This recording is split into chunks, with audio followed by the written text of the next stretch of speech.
Hello, this is Betty from Betty's Harvest Right Freeze Dryers Group.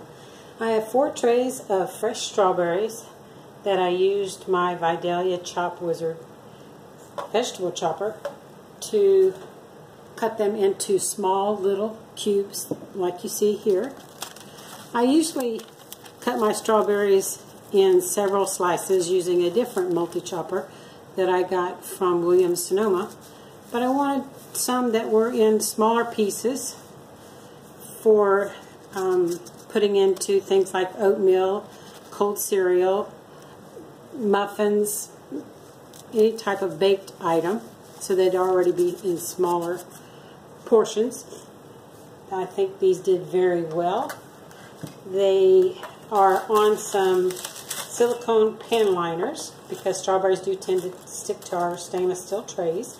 You can also use parchment paper if you like. Some people were asking, did the strawberries stick together? Yes, they do tend to stick together like that, but you can see after they're freeze-dried, they just break apart quite easily. They do take longer when you have your strawberries or wet fruit stacked on layers or in piles like I did on these 4 trays, but that's okay. It's nice to be able to put more strawberries per tray. Just takes a little bit longer is all.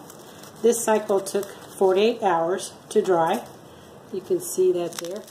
I'd like to take a piece and put in some water so you can just see how it rehydrates. Let me scoot this over so it doesn't get wet. And I'll just stick a few pieces right here into the little bit of water that I have in this bowl. You can see it wouldn't take long to rehydrate.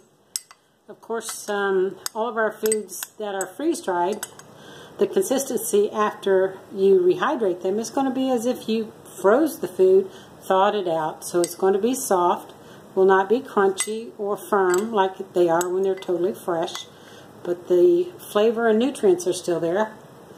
Taste that. Oh, excellent. Just excellent.